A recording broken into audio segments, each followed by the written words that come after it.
What is up, y'all? My name is Mary Ryan Brown. I'm a writer, a comedian, a wife, and a mother, and this is my podcast, Superfreak. I named this podcast after the Rick James song Superfreak and after my very favorite movie, Little Miss Sunshine. Go watch the last scene in Little Miss Sunshine. It's all about performing from the heart and letting your freak flag fly, which is exactly what I'm always trying to do in my writing and my comedy. On this podcast, we'll have guest segments from comics, writers, and artists that I admire, as well as just interviews with people from my life that have made me who I am. I'm looking forward to seeing this podcast evolve. I'm looking forward to connecting with and growing an audience and hopefully a community here. And I can't wait for you to get freaky with me. Will I ever get the chance to spread my wings and fly? All right, Super Freaky girls, welcome to Super Freak with me, Mary Ryan Brown. I'm here with my guest today, Ryan Rogers. Oh my God, Mary Ryan, how are you doing? I'm so good. So Ryan is the founder of LGBT LOL. You got it. Yes. That's exactly it. I practiced. Thank you for doing that. The Yes. straight men who announce it never know it. Really? They'll add letters. Oh, yeah. Oh, for sure. Are they just LMNOP? Or... Yeah, or they'll just be like, this gay show, and I'm like, it's neither. Like, what are we? Not a show. Tell me what that is. What made you want to start it? The festival? Yeah. The festival, so we've been going on for 2 years as a national comedy festival, and then we had like a launch here. I wanted to start it because there aren't that many gay comedy festivals in America. There just aren't, which is shocking to me. But I, as a gay person who's loud as shit, want to give other queer performers a platform to have their voices be heard, especially right now with legislative attacks on queer people, yada, yada, yada, yada. That's why. I just felt like there was an opportunity. And plus, I live in New Orleans. I'm from New Orleans. And New Orleans has always been historically a place for self-expression. So why not have it there, host it there, continue to have it there, and let it grow? So I love my festival so much. But yeah, we just had it in June, and I'm already planning June 2025. Amazing. And this year you let the straights in. How was that? The straights have always been a part of it, like it or not. Like, we have a really open inclusivity policy. So we do let straight performers in, but the difference is we don't pay them. Okay? Okay. We put them on the free show at the end, and it's called Oops All Allies, and we roast them, and we don't pay them. So Okay. we're like, yes, we will let some of you, shout out to Ray Bergeron, we will let some of you on, but you're not making any money. And if you Yeah. want we will give you a flyer, but that's Okay, it. so you get one piece of paper. You get one piece of paper, One and you ply. get like 3 minutes in which Okay. like we will roast you after. Amazing. Yeah. How would you roast me? Oh no! Right now? It would probably be about your material, probably. And I can't roast you on site. You're a beautiful, lovely, wonderful woman. Your friend actually roasted me on site Who the was other it? day. I think his name is, just to name drop, it was a beautiful roast. Dallas, maybe? Dallas James Nelson. Dallas James Nelson. No! I love Okay, Dallas. so Dallas is crazy. Shout out Dallas. I love you. He was so nice, but he gave me the nicest roast I've ever gotten. So do you remember the other night? I think your festival was going on, and I just ran into you in the street. Uh-huh. I was in town for a wedding. So I meet Dallas, and I said something about like, oh, this is such an awesome festival. He was like, there's no way you're not a little gay with that jawline. That's mean and hilarious. So right though. Oh my God. Dallas It's is strong. so funny. It's strong. It's very strong. I grind my teeth, and Yeah. I never stop grinding. That's what it is. Yeah, Yeah. you're on Grinder, but it's your palate extender or whatever it is. Who knows? But I was fully seated in the middle of Fulton Street. I was like, that is so he's quick. to my core. The thing about Dallas is, and Dallas knows this about him, that it went from like me seeing him a couple times and being like, I'm not impressed. Like, what a waste of my time. To about in 3 months being like, so good. So good. He's so talented, and I hate him because we have so much crossover material. He's like, I'm sober and gay. And I'm like, well, that's all my thing. So, Yeah. but then he's a military veteran on top of it. I'm like, well, fuck you. Yeah. Like, you can't what do have you three. have? Yeah. You were a yoga married. instructor. Married, gay, sober, and then like I do like mental health, neurodivergence, anxiety, depression stuff. Okay. And okay. and like religious upbringing stuff. Okay. Yeah, I've got. We have quite a Venn diagram, actually. Yeah, I'm sure. Just in our material, I think in our lives as well. Because I'm also, But you're a parent too. I'm I'm a not. parent, married, parent, You don't even have a dog? No, isn't that sad? That's really sad. I know. I have a joke now about it, where it's like I'm not married and I don't have kids and I don't have. I'm married and I don't have kids and I don't have pets. So the only thing really keeping me and my husband together is the most powerful emotion in the universe, and that's fear. Fear is okay. I have a joke about love and fear. How like really, I need either one, and I don't care which one it is. Yeah, I love But fear that. is my way of like spicing up my marriage. I'm not kidding. Hiding in the house, jumping out. Like, really? Part of the joke is like, while you guys are doing like parent shit, like shuffling the kids off to gender inclusive pickleball practice, I'm at home putting on a ski mask and sneaking up behind my husband while he's watching Chopped, chloroform, and I'm putting him in a van, driving around for hours, pulling him out of the van, sitting him down in a seat, pulling the bag off of his head. Boom, we're at Applebee's date night. Isn't that funny? This hits especially deep for me because in my family of origin, we had these Nacho Libre masks. Okay, luchador masks. Luchador masks, Love it. yes. And we would Appropriate Mexican culture. appropriate Mexican culture for fun in our little white family. And we would jump Classic out. American. Yes, we would jump out of the staircase and Scare each other. I think scaring one another is actually really healthy, especially, like, let's be honest. We're two gay guys who don't have pets or kids. We're like, we got to do something. Yeah, absolutely. And that something is constantly pranking or scaring one another. Really? Okay. I love it. But how do you feel about these couples that, like, their whole thing online is pranking? That's straight people shit. That's very, very straight That's people. very straight people shit. That is, you know what? Like, I think my version of pranking Drew is more like, I got fired today. Oh, it's like diabolical. Oh my God, Yeah, when it's people so are like, mean. oh, I put saran wrap on the toilet no, seat. that's I'm not what like, we're doing. Do you guys not, like, love you? Like, do you guys not talk about stuff? I don't know. How can I make my wife the victim of something and then make it public? Yeah, that's wild to me. Yeah. I don't know. Mine's way more cruel. Yeah, Oh, easily. And keep it to yourself. Yeah. You know what I mean? Hide it away. That's what I Totally. think. I think about monetizing my relationship every day. And How would you do it? I don't do it by humiliating him, of course. I mean, how else do you do it? I would be like, this is all the weird stuff he does. I think you're already doing that with stand-up, right? A little bit. I do. Well, I do, but I have like the jokes always kind of come back and punch me in the end, which is good. So yeah, I do it in my material, but like when I see these couples that have like marriage accounts, I just can't That's crazy. fathom that. There's a lot of, as you can imagine, hot gay guy, like, what is it? Like, the incest twin looking gay guys who are like, oh, I married my doppelganger. There's that, and they're like ripped, and they're like, one's an attorney, one's like a doctor, and like they go to circuit parties every weekend. And I can't think of anything more boring, sorry, shots fired, than like than that type of life. And I just see it and it makes me so sad. Boyfriend twins. No, and I'm there's like, just no, a French bulldog in the mix, just like Right. shallow breathing Oh my while God. they look at each other. I know. Yeah, I couldn't. and I'm over here being like a troll, having a very rich textured relationship with my husband. Like, Yes. sue me. Yes, and y'all like to travel, right? Y'all are. I don't think we dinks. like it. I think we have to. Okay, yeah, to keep it. Yeah, Drew's. Yeah. I'm sorry, Drew, my husband, his job, he's the executive director of the State Democratic Party for Louisiana. Okay. So he's like the CEO of our State Democratic Party. So he's on the road right now. I'm here. Very exotic. Very exotic. We travel together when we have like scheduled time to do so, but otherwise we are both traveling constantly. But when we're home, we're very, very sedentary. Mean to each other. Yes. Yes. Cruel. Mean. Yes. Pulling pranks. Putting saran wrap on the toilet. Oh my God. No, but we have to schedule vacation time. And it really is like, it's for our own mental health. It really Yeah. is. It's like, you know, when we're home, we spend time together, but if we're traveling, it has to be like for one another, for our marriage, together, Yeah. putting the phones down.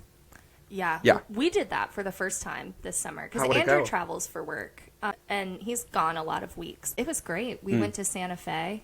Oh, yeah. And we kind of treated it as our honeymoon because we hadn't been on one. We got married during COVID and then we had So did we. Meadow. We got married during COVID, and then our honeymoon was in Puerto Rico. Really? During COVID. Oh my God. Island-wide 10 p.m. curfew on our honeymoon. I know. Yikes. Yikes. I know. So you're you're just doing eating it a right. key lime pie in your room. Yeah, totally.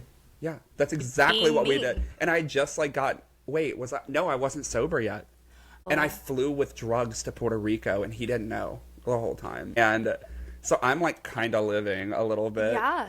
But that vacation, our honeymoon. Yes. That honeymoon was where I decided to like get on anti-anxiety meds. Like, I remember calling my therapist from the road in Puerto Rico, like driving through the jungle, being like, I need to make an appointment. Ooh, what was the moment? I just couldn't be happy with whatever was happening next. Like, oh, we are going to blank tomorrow, and anxiety kicking in. No joy. Being like, ugh, and like being flustered by the idea of like an excursion. What? Like, not even anxious, just like, oh, do we have to do that? And that was just the mode. And I was like, I don't want to be this miserable.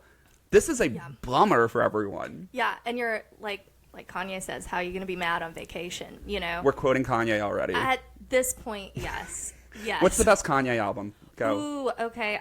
I'm going to have to say Yeezus. That's the right answer. Yeah. That's the right answer, thank you. Yeah. Me and Drew asked each other that question on our first date. And really? we're both like, it's Yeezus. Okay, what's your favorite song on Yeezus? Black Skinhead. Yes! I know. Yes! Have you ever seen the Black Skinhead SNL performance? Yes. Yeah. Oh my God. Yeah. I saw it live. Yes. And it ended with me standing in my living room with my hands in my hair being like, I think we've done it. Like, we did it, Joe. Like, this is the best thing. This is the best thing I've ever seen. It's great. It's so good. It's so good. So my mom, very sweet Southern woman, has the same birthday as Kanye West, has always lucky. sort of had, she's a fan, and her favorite song is also Black Skinhead. I mean, it's just What are you going to do? What are you going to do? Yeah. I love that song. It is my favorite on the album. Blood on the Leaves, close second. Totally. 100% when the horns come in. When the horns come in. And I've never done Molly in my life, but yes, I have, because I've listened to that song. You know what I mean? Wait, okay, speaking of music, one of my favorite things about you is you did a show in Covington, Louisiana that me and my husband produced. Yes. And Snakebit, but I was with Drew before the show, and he was like, I don't know if he'd met you before, maybe he had, and he was like, what's her vibe? And I'm like, white mom who's still young and cool. And he was like, be more specific. And I was like, Hosier. That's how I could describe her. I bet, and I didn't even know this about you. I was like, I bet she loves Hosier. And then, of course, he was like, what's your walk-up song? And you were like, oh, what was it? Too Sweet by Hosier. That's right. So I was thinking about that on the drive here, and I was like, I want to play a game with Mary Ryan. I'm sorry to spring this on you. Yes. No, let's go. I was thinking of, like, more things that fall into this category for you specifically. Okay. And I was like, what are Mary Ryan artists like that I bet she loves shit. that I bet she loves that I could get her to admit to on the podcast. Go ahead. Okay. Go ahead. This is going to be foul. I've got a couple off the top of my head that I'm Okay. like, just reading your aura, I'm like, I bet this is you based on whatever. I've done no research. I did not look at your Spotify. I just thought about this an hour ago. Okay. Maggie Rogers. I actually want to talk about Maggie Rogers. Okay, because you said SNL performance, and there have been a few SNL performances that have moved me as a performer. And a question that I had for you for later on is, what performances or songs or pieces outside of your genre of comedy inspire you? But I'm actually going to answer that question for myself now. Yeah. Maggie Rogers' performance of Light On SNL. Beautiful. Where that little girl is barefoot, which normally I hate. I find it extremely contrived, and I'm jealous because I have bunions and I would never be able to like be out. Moving to me. And just because it's this moment where you can tell she really lets go. It's her second song of the evening. I think she did Falling Water first and then Light On, and Falling Water was okay. Right. And then she did Light On, and it was just so uninhibited and just angelic and beautiful. And it's how I'm trying to be on stage all the time. So yeah, I do love Maggie Rogers. That's so fun. I think this other one's kind of a slam dunk. Okay. I don't know if I want to do it. Never mind. Do it. I mean, it's easy. It's Casey Musgraves, but Of course. Now I remember. Of course. I remember the one where we talked about this because that was your first dance at your wedding, wasn't it? Yeah, that's right. Golden Hour. Ow. Yeah. And then did I tell you that I met her?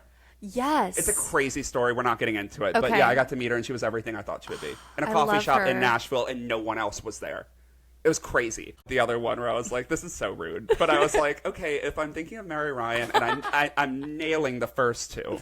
Yes. If I'm like, she's a Hosier girl, I bet she loves Maggie Rogers. The next do. one was like, I don't know, I bet she loves like rap, like definitely like early 2000s, late 90s rap. Like, she wouldn't know who anyone is right now, but she would be like, she would point to like that era and be like, oh yeah, I love like the Blueprint 3 or whatever. Like, I don't know. Okay, yeah, I like the Blueprint 3, but okay, yes. But you know, I'm a very big Kendrick Lamar fan. Doesn't surprise me. Yeah. My third actual guess, Yes. because this Yes. wasn't one of them. This is just my thought process. My third actual guess is something like Local Natives. No. Okay, Okay. so that's where I draw the line. Now, there was a time, so I was deeply a hipster, of course, in like That's why I was my going to college years. generationals or local natives. Like there was some. Yeah. My psychic ability was like, there's something in that. There's That's something Mary there, Ryan. and it's actually very deeply rooted in trauma. So we can get into that. But no, I was like very much a hipster in college and like had very hipster boyfriends, you know, with the twisty mustaches. Gross. Mixologist. Mixologist. There were hacky sacks. There were leather workers. There was a guy, for our anniversary, he made Unicycle. me. I wish. 'Cause One that big takes, wheel, one small wheel bike. Oh, that would be amazing because that takes such core strength. But no, I had a guy, he liked to make and stamp leather, and he made me a leather notebook, and I had to do some acting and pretend like that was so great. Wouldn't you? But- Look, I've gotten that before, where it's like, you're a writer. Here's Yeah. an ugly notebook. Here's an ugly notebook. Ugly notebook with the leather string that The goes around. string, What the am I gonna do? mildewy little. Oh, thank you. I can't. I'm sprinting to the trash can. Yes, it's no. Because if you really are a writer, and I don't know, are you a lefty? No. You're not a lefty? Okay. I give lefty vibes. Someone said You that have this week. lefty It was my vibes. sister. Really? My sister was like, "You're left-handed, right?" And I was like, "No, bitch. What? No, I'm just weird. No, I'm just weird. I'm like attention seeking. Yes, That's yes, lefty and behavior. that's yeah. I'm sorry. This doesn't work for me. Like, Yeah, look at my battle scars on the heel of my hand. Yeah, they're using an adjuster or a different kind of desk, and they're like, "This is my fight song. This This is my fight song right here." have you seen that trend on TikTok that's like the trauma candy salad? No, it isn't. Where it's like, okay, do you know what candy salad is? It's where you just buy a bunch of candy and you dump it all into a bowl. And I someone will- assume that's Yes. Let me just mansplain candy Yeah, salad like, to you. Candy salad is actually when you punch someone in the head on the street, and I'm like, oh, well, that's a Yeah, surprise. it's actually No. a roller derby trick. Yeah. No, so you say to the camera, like, my name's so-and-so, and you say some horrible thing that happened to you, and then you're like, I brought the Skittles, and you put the Skittles in the bowl. And I thought about, like, doing a privileged candy salad video where it's, like, That's fun. people with no actual trauma. And one would be like, I'm left-handed, and so I always have stains on my hand and, like, That's cramps in my amazing. hand. That's my life. Like, this is how I Yes. process the world through my, like, lens, is Yes. through, like, victim-y bullshit, privilege, like, Yes. I can't believe I have to do this, or, like, I'm constantly like, I just did it right now. Uh-huh. Me and Drew decided if we were ever on a dating show, and they're like, what's the one thing your partner loves more than anything? Drew's answer is dropping shit. He'd just be dropping shit constantly. And that's part of my like, trauma is like, I'm constantly dropping things. I've And I'm like- actually heard that's like a neurodivergent thing. Oh, great. Is that like Cool. your hands can't hold on to because I have that too. I have like clammy little slippery hands and I drop things all the time. But It's again, constant. it's like oh well, I drop things. This tells me this is an identity marker. This Yeah. tells me about myself. Yeah. So what's like the most annoying thing you've done this week? What? Like Annoying. Wait, what's the most annoying thing I've Like, done to someone else? yes, this week? like victim wise. Like Okay, I should not be talking about this, but I'm going to. okay. I was at an open mic this week. This is a Okay. completely true story. I was at an open mic this week, and I tell a joke on stage that I've been telling for a while. Mm-hmm. And it's a killer. I'm going to do it tonight. It's a, like, slam dunk. Yeah. It's an easy laugh. This comedian who I absolutely hate, as soon as I was leaving, I'm on high. Everyone bombing at this open mic. I'm crushing. Right. Like it's my birthday. Like Yeah. it's amazing. I get off stage. I'm like walking in my car, and he's like, "Hey, come here. Tell that in front of other comics I'm not particularly super close with. Can you tell that joke again?" And I did, and he goes, "My punchline's the same." And I go, "I've never heard yours." And he was like, "Well, I know you have before." And I go, "That's not true. I don't even like or respect you," is what I said. "And I don't think you're funny." And he was and he was like, and he said his joke, and I go, "What do you want to happen next?" And he goes, "I don't want you to tell that joke again." I go, "Well, so that's not happening. What else?" And he goes, "I want an apology." And I was like, "You're on drugs. So now what?" And like basically And we had was this, he really on drugs? no, Oh, it mad would've as been- he was mad as shit, and other comedians are there, and because they're comedians, everyone's looking at the ground. Yep. Wasn't many, it was just 2 or 3, but they're people they're coworkers, and so I was like, "What do you want to happen?" Because what, like, so I get in. This is the annoying part. I get in the car, I drive home, I'm fuming, I cannot think straight. I'm texting Brandon, Samantha, my friend. I'm calling my husband. I'm like, what the? So I decide after 30 minutes, I'm going back. And I put my shoes on and I went back to the mic and I was like, "Come here." And I grabbed him and I grabbed another friend of ours and I was like, "Come witness this." And we walked to I was like, we're doing this in private now. And I was like, I started my apology or my like trying to make amends by saying, first things first, I don't like you. And I said it again, and I don't respect you. But I should not have reacted that way. And he goes, how the f do you want to make amends now? How do you want to resolve it? And I go, you're right. I shouldn't have said that either. You're right. I don't like how this is coming off. And we basically had to like broker a peace, and it ended with us hands. But I could feel myself the whole time being like, what am I doing? Like, I'm a great professional comedian, and I'm with this guy who's I don't care about. But I will say this. I'm glad that we had that conversation. I do feel like even though that whole thing was below me, I'm glad we talked, and I'm glad it was a lesson learned. I will say that. That is the wildest way to start an apology, and I might crazy. take a page from your book of just saying, crazy. I don't like you or respect you, but I am sorry, which I think is like totally possible to do. It's possible, and to me it made sense. Was it the right thing to say out loud to someone, especially when trying to broker resolution? No. But at the same time, I was like, well, that's how I feel. Yeah. At what point would you have physically fought this person? I was ready on the way. Oh my God. I was ready. See it. Oh, no. I kind of see that you're a fighter. I wrestled varsity in high school. Okay. Yes. Yes. I don't care. And like, I was playing through the whole, like, I'll catch charges for this, and this is what I'm going to say about it. And this is the press release. And this, I was like driving. And I live 4 blocks from this mic. So like, this was the whole dialogue the whole way. What a copywriter. I was like, I'm going to beat this bitch's ass. And it's very Demi Lovato in that clip where she was like, and that's when I knew I'm about to beat this bitch up. That's how I felt. I was ready. Wow. So what were people saying to you on the phone? Were they like, leave it alone, okay. Let it go. No one was enabling you. This guy doesn't matter. He's been doing this forever. He needs that joke more than you do. Right. It's not like he gets booked, like whatever. But everyone deserves respect, and comedy is for everyone. And even though we work with some of the craziest people ever, I'm still like, I feel icky.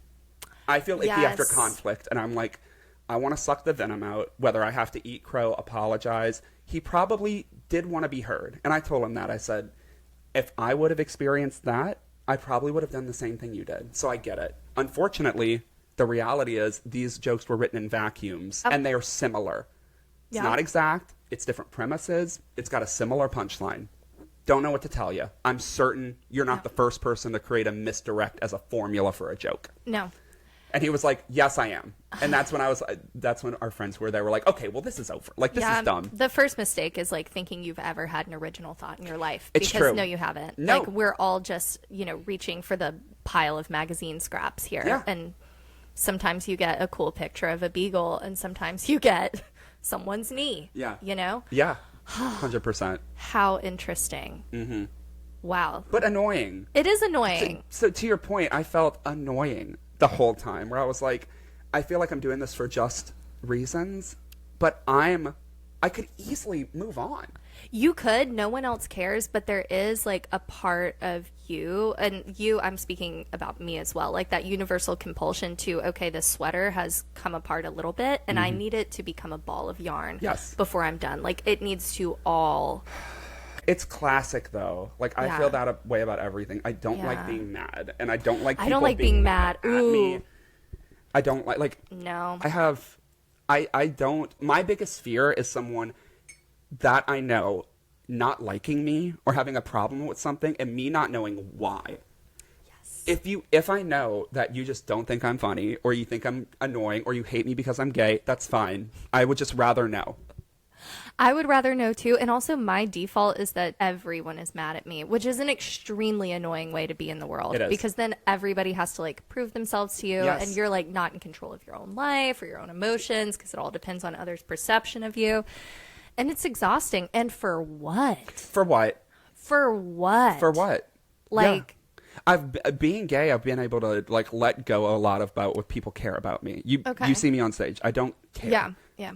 Don't care what room it is. Don't care how you're voting. I'm going to be gay as fuck. And there's nothing you can do about it. Yeah. There just isn't. Yeah. And that part of me is good, but there's the other part of me that just wants to be liked. Yeah. And it's just like, I can be the best at stand-up comedy in this room, and I probably will be the best in the lineup. There's nothing you can take. I will be. But I still want the acceptance of my peers, which sucks because these are comedians. And I'm like, that audience loved me, but I still want you to like me too. Why don't you like me? Yeah. Oh, yeah, that's rough. I find myself just like exchanging my entire value set on stage for approval. And then like the audience will laugh, but I'll say things that like I don't believe, which is comedy. And like Sure. I understand that's comedy. But like sometimes I'll say stuff that like I don't even think is artistic or original or creative, but I know it's going to make some drunk person. And then I get home and I'm like, what am I doing with Yeah. my life? Like some people are ER nurses and they're helping gunshot victims. Both my siblings. Are they really? They're trauma RN nurses. I'm sorry, they're trauma ER nurses. They're better I know. than us. Yeah. And me and my dad work in marketing. And then my mother and siblings work in healthcare. Interesting. I know. Interesting. I know. I'm like a clown. They love That's it, though. how I feel. Like, Where are you in the birth order? First. Me too. Yeah, of Okay. course. Yeah. Yeah. I have a brother who's like an architect, and I have a sister who's going to be a therapist. She's in school to be a therapist. My two youngest siblings, super smart. And it's like my youngest brother said, Mary Ryan could have done anything, and she chose yoga. That's hilarious. Yeah. Same. Yeah. Yoga. So you used to be a yoga instructor. What got you into yoga? Are you a spiritual seeker? That's such a good question. I don't know if I'm a spiritual seeker, but I really fall for it. I fall for it so hard. If you tell me we're going to do like sound therapy, I'm going to scoff and make fun of it and then be like, I'll go, and then it'll change my life. And I'm like, I get it. I buy a lot of it. I'm very susceptible to cult mentality, for sure. I have some material about that, about you how really? like I already know. You do, of course you do. I'm a Yeah. size small in ashram robes and an funny. XL in polygamous bonnets. Like Oh. I do. I love an idea. Yeah. I have a thing Yeah. about I'm a feminist because I know my tampon size. It's a venti, if you were wondering. It's a venti. I have a very serious tampon loyalty to Playtex Sport. Really? Even though I'm not really an athlete. I don't know. But I mean, honestly, is it athleisure if it's a tampon? yes, it is athleisure. You can have a like Lululemon adjacent tampon. That's fun. You know? Yeah. But I made art out of my tampons when I was in college. Of course you did. Because the girl that I was rooming with, she was like, I want our room to be pink and green. And I said, that's juvenile and bad. But that is the color scheme of Playtex Sport. And so I made this like vase of flowers of the tampon. And so the applicator was the stem. And then I like sort of dipped the cotton part in water and food coloring. And like they were flowers. cute. It Yeah. was cute. It was Yeah. cute. My roommate moved out after a week. Oh, cool. She missed her you mom did- and dad. You did all that. Yeah. And I think I freaked her out. But Yeah. I mean, that's okay. I would have left.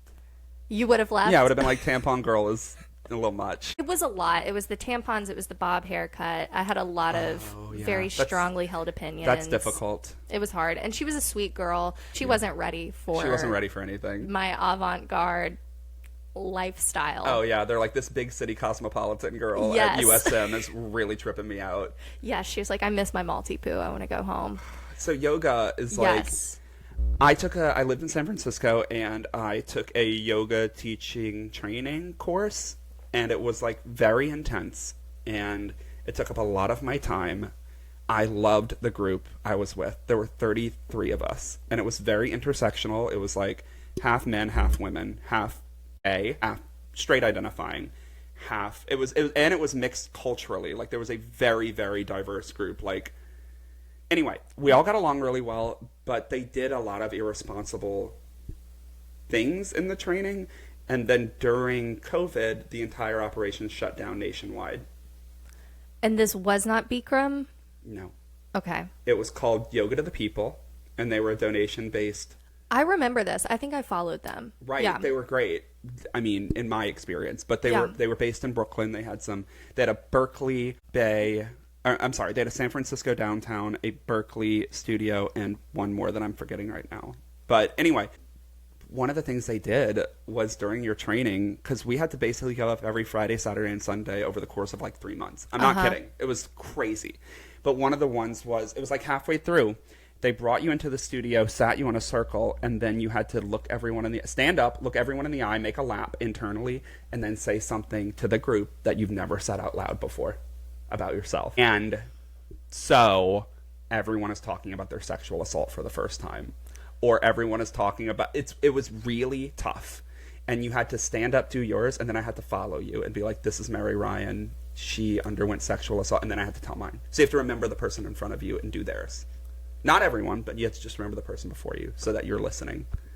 We And had very different yoga teaching training. this was just one part of it. experiences. We did anatomy Yeah. and chanting and like Sure. Kundalini and all that shit. But Yeah. this was in the middle, and then they were like, okay, go home. Try Just to eat to- something later. Don't go out tonight or drink alcohol. It's probably not good for you with all the shit we've all stirred up today. Yeah. Yeah, with no actual aftercare or a psychiatrist in the room. Isn't that crazy? That is wild. It's wild. It's one of the many things I got in trouble for, but it's like, you can't really do that with people. No, that's very culty. Yeah. Interesting. So did you... I loved it, by the way. Yeah. Oh, I went back. oh, yeah. When you're in it. For the next teacher training, I was like, I'm a teacher here, because they hired me. The studio Yeah. did. They let me give a speech at graduation. They called me up. I didn't know any of this. They called me up at graduation and were like, we'd like one student to say something Ryan Rogers would say. Hysterical, crying. Of course. So they hired me, like, right out of the class into the studio. And I went back because I was like, I can't get enough of this. I Oh, love yeah. it. I love cult mentality shit, and I will fall for it. Oh, it's community? Oh, we're going to do... I'm in. That was me in NA. Oh. NA, same thing. I had a Okay, key to the what's- building after a month. Really? Yes. Are you kidding me? Gay people, they love making us in charge. Like, they're like, here, you're responsible. And I'm like, I'm a drug addict who's here. Like you are. I just seem like I'll I whip just- things into shape. Yeah. I'm just clean shaven. Interesting. Okay. What is the deal with NA? Is it different than AA? Is NA more of a cult? I'm not in either, but I watch from the periphery. I really shouldn't be talking about NA, but I'm going to on the pod because I think it's very interesting. Okay. Like, I'm going to go on the record about my thoughts. Like NA. And it served me a lot. And I have a home group that is quite wonderful. And I only go to meetings every couple months now. But there was a time for about a year where I went every day at 7 a.m. Wow. Right. Prefer it. I've been to Okay. some AA eating meetings. They don't really work for me. I like NA because it's like very all or nothing. And there's nothing you can say that's going to shock anyone in there. It's hardcore. Like, you will hear stories that you can't unhear where it's like, that's bad. It's like yoga teacher training. Yeah, it's the same thing. But, like, I loved it, and I joined. I started going to an all-black home group when I got clean, and that's what got me clean. And that's my home group. It's all black in Central City in New Orleans, and I love my group so much, and my sponsor is really wonderful. But it is very, like, no, you're not drinking either, sweetie. Like, no, you're not smoking weed. No edibles. Like, thank you. No, thank you. I talked to my sponsor, and I may want to explore ayahuasca, like, next year. Like, Interesting. Yeah, 'cause he's Neil like- Brennan did all of that. he did. He met God. There's a And very all of that. intentional... I'm hoping to meet God and shit my pants. Okay. Yeah, In that's- that order? Doesn't matter. Not Take a look. necessarily. It's not very important to me what order. It's very interesting. Mm-hmm.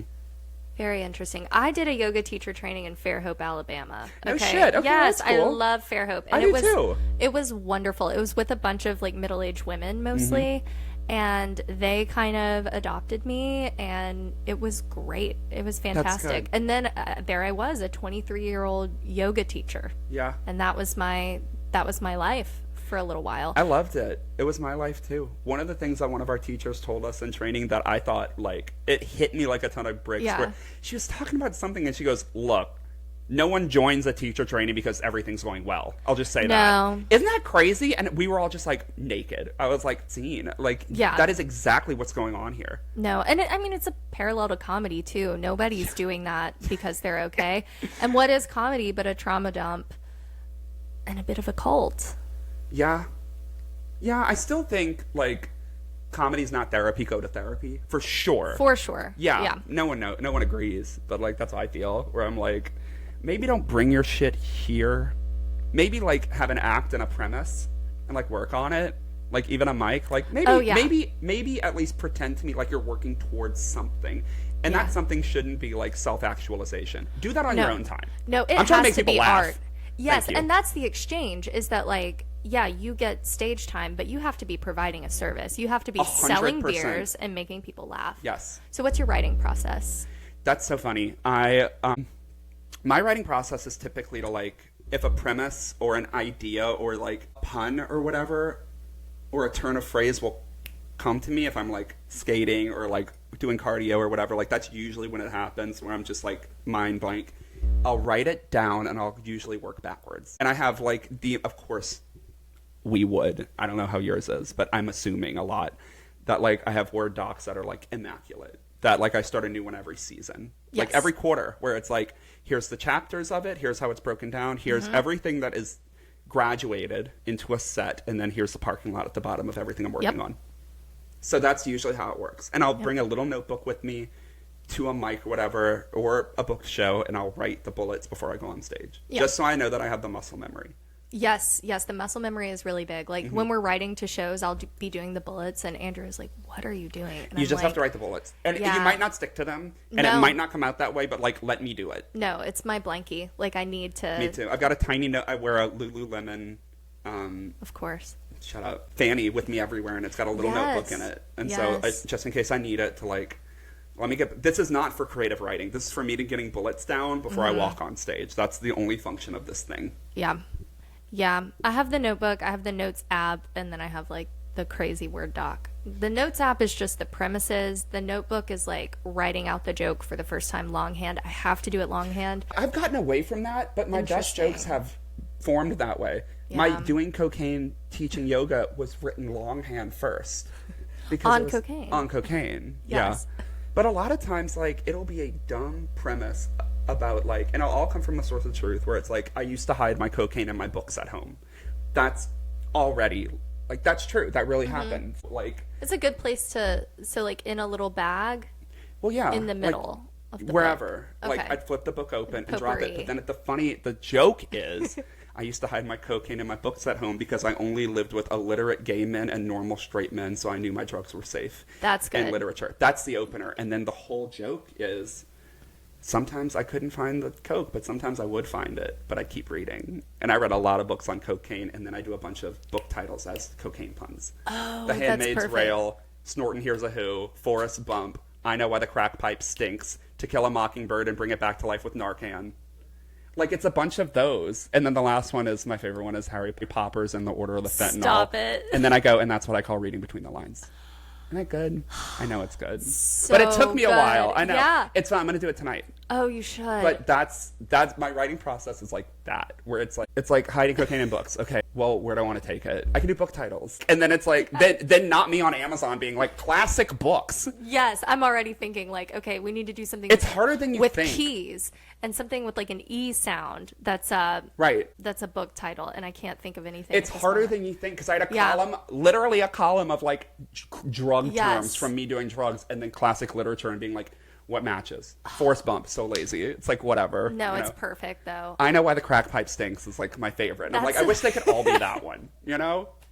I can't, the Da Vinci Codeine. The Da Vinci Codeine. But then I had ones like Shooting Up with the Kardashians. Stop. Ketamine Girls.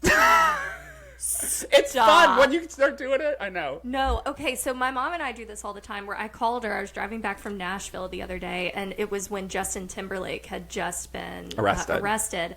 And we were just bouncing off of each other like Justin Timberlake song titles, but with, having like, having a record, or like Lawrence, or like Jail Time. Yes. Criminal. Oh, so good. Hers were better than mine. I'm trying to think what they were. In sync songs, but make them criminal. Yes. That's fun. Yes, it was really fun. And it was, she had so many good ones. I can't. When you think of one, remember tell me, any of because them. I'm going to do it tonight. Uh-huh. Because I love this joke. I'm not going to do it right now. Don't Some have people to don't write write, everything down. especially, but I think it's most crazy in roasts.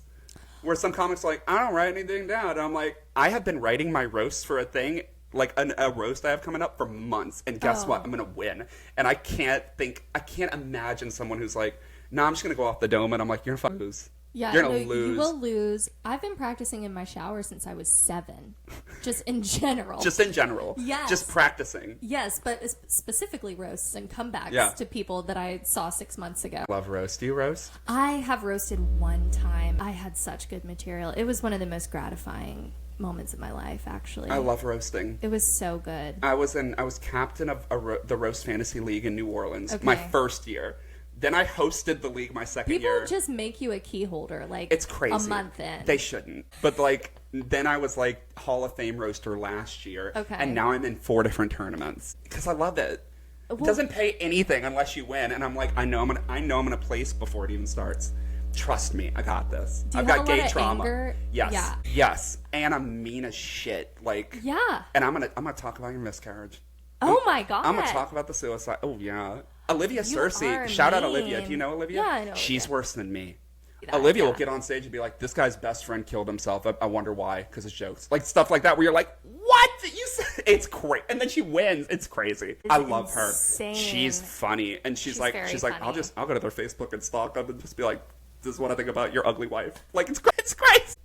No, I've got that in me too. Yeah. And I mean, I can be like so sweet for so long, and then it's all gonna come apart. But it's comedy, and it's comedy. art, and I'm so angry. I'm so mad, but it comes too easily. Yeah. Like, Brandon Haynes, shout out, is like one of my best friends, and we like roasting each other, and we have so much material from roasting each other over the years. And one time, Brandon booked me to headline his Black Friday comedy house show on Black Friday. Awesome. Sold out black audience. And he's like, you headline. And I'm like, sure. Because I can't say no. So I'm like, of course.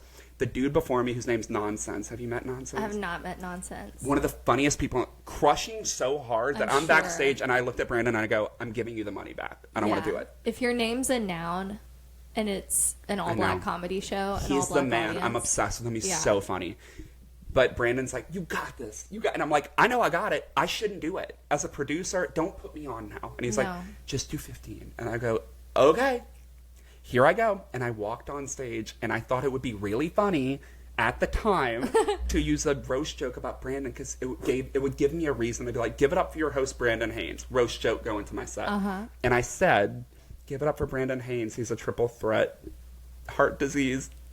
What was it? Heart disease, erectile dysfunction, and sickle cell anemia all in one Stop it. busted package. Crickets. So now I'm backpedaling, and I go, he's my friend. Like, He's actually my friend. I have a black friend. Does Yeah. he have- No. That's what made it more racist. But I thought it was funny. And it killed in a roast forever. I know. But this is what I'm trying to tell you. Like, this is where I'm at. Like, Yeah, that's a low. it's That's bad. and then 15 minutes of me driving an idling car. Nothing. Hated me on sight. And I had to be like, I'm kidding. Do you want to hear gay stuff? No. Okay, well, that's all I have now. Yeah, that's So it. This is go to the bathroom. I don't is care. everything I have. I tried to give the money back. He paid me, so I don't care if you laugh or not anymore. This is how it was. It was amazing. Bomb. You need that, though. It builds character. When will you quit comedy? Tomorrow. After my set tonight. This is first of all, this is the last time anyone ever saw me. This is is your this interview. swan song. Yeah, honestly, dude, like, I don't want to do this forever. It's Like, great. I do want to. I don't know how to stop. I don't know how to stop. I do know how to stop because I stopped drinking and doing drugs. So I know how to Okay. stop things. I know how to do it. Yeah. Comedy, though, I've used it to substitute in my addiction for real, though. Yeah. Vaping and doing stand-up. That's what I've substituted with in real life, for real. No Yeah. joke. My plan is I would like to, in a perfect world, develop LGBT LOL for another year or two, and then I would love to have it be an app or a part of Paramount Plus or Hulu where LGBT LOL is like a platform for gay comics globally. That's it. It's just gay stand-up. That's all it is. Bo And and Yang buys it. would love. He doesn't have the money. No. Shots fired. But like, no way. That's what I would want to do, and I would like to have a special, of course, like all of us, on like HBO or whatever, and like get my first big check or two and stop doing this. I'm not kidding. It's harmful. It is. Yeah. It's I don't like, want to do this. I want to go back to art school. I want to go to like SCAD and get my. I'm not around. I went to art school when I was younger and like got into Savannah and like went to NOCA. I'm a great painter and like I'm not kidding. So was Adolf. I want to. Yeah, He we wasn't that great, We have though. a lot in common. Yeah. No. Okay. Yeah. But that's my dream. I'm like, let me make so much money doing like stand up and being really good at it for the next like 4 years ish. And like, I want to make enough money to like cash out. I want to do something big. One of my many projects and like cash out on it and like take a couple years off from life and then go to art school and like never look back. New job, new cult. Yeah. New but- me. Yeah. Meanwhile, I'm in Murder Mountain in Northern California. Of course. Shearing goats for the profit. First episode of Portlandia, where they go join the chicken cult. Yeah. I'd That say. would be you. Oh, 100%. Polygamous. Have you ever been to the Oregon coast? No. Change your life. It will? The Yeah, it's amazing. Pacific Northwest? No, specifically the Oregon. Okay. Because I lived in Northern California and I love the Pacific Northwest. But like, Don't pack a bra. don't pack a bra. Okay. Fly into Portland, drive to Seattle, hit Manzanita, Astoria, Cannon Beach. It is the most beautiful part of America outside of Maui. Well, I It's would take stunning. any of your travel recommendations. Yeah, because I would never steer you wrong. Meanwhile, I'm like, every day I'm like, I wonder what they're doing on in Astoria right now. I bet they're living their best lives. Meanwhile, I'm on Uptown. You're on here Magazine actually right now. You're in. I know, it's just a slow decline. One day after another until I'm dead. Which is tonight, by the way. I know. Look, death waits for all of us. Speaking of which, I think I have an idea for like a special. I want to do it in a Okay. triptych, and I want it to be Ryan Rogers' Last Seen Alive. It's great. I already have the album cover mocked up. I of course. love that. And then the next one, what is it? I wrote it. I sent it to Brandon, and I was like, Ryan Rogers, Hug Your Loved Ones. Which I think Hug is, like, your loved ones. Isn't that a great album title? Hug What Your about Loved Ones. Give Me My Flowers Now? And then I can't think of the third one, but then I think I like the idea of Smiling Down on You. Smiling Isn't that Down. funny? Smiling Down on You. Yes. It's a great album title. Forever in Our Hearts. Forever in Our... That's good. Rogers, Forever in Our Hearts. It's good. Think I about just the think I have t-shirts. I know. It's instantly like brandable. The whole idea is because I've been wanting to call my next album Last Seen Alive for a really long time. I think it's really catchy, and I think it looks good in type. Like every time I've mocked it up. But I love the idea. What'd you say again? Forever in Our Hearts. Forever. That is so good. That's good. Imagine like the Black Funeral t-shirt that you could do where you're Yes. in the clouds and you're smiling down Yes. on all of these clowns. Well, dude, the thing I posted today that like got so Yes. much traction and love. I'm like, I think we cracked it, guys. Like, yeah, I you think just we have did to it. be dead to be successful Be at dead, this. right? It's so Bill funny Hicks. though. But I love seeing. This is so dark. I Go love ahead. seeing like obits or like whatever on Facebook specifically, where it's like an obit or it's like a really bad graphic. Oh, it's the best. You know, I write obituaries for people. Really? Yeah, that's like I always my- wanted to do that. It's really fun. I just offer. I mean, it's kind of creepy, but like if I know someone who has had, I'll be like, hey, I'll help you do this. And I love obituaries. I offered that service like 10 Where years they like ago. go away. Early Facebook, where I was like, I'll write your obit. I'll write a eulogy like a mother. Oh, I love a eulogy. Yeah, Right. yeah, yeah. Who like coined that thing about an obit is just euphemisms? Like that's from a movie or something where it's like he enjoyed his privacy, gay. Yes. You know what I mean? Like he was generous, Yes. bad with money. Like Yes. She I just was think a that's so small fun. businesswoman, prostitute. Yeah. Sex Yeah. worker. All right. Dude, that's great. What a great Yeah. side hustle. Yeah, it's. I mean, it's really not a. I don't charge people for it. What? But That's stupid. I know, because death is like such a business. But they're already spending so much money. I know, and they're so emotionally compromised. They are, but- and they're like, this casket cost me my car note times 20. Like, Yes. And then you're like, can I have $100? And they're like, shh. Oh my god, Yes. what a steal. Yes, The such a flowers steal. alone were 13,000. Of course we'll pay you 100. Crazy. Yeah, but they're no, emotionally crippled. Like, just take it. I love an obituary. That's I good. really do. And on that note, let's kill this. Ryan Rogers, forever in our hearts, everybody. Thank you, Mary Ryan.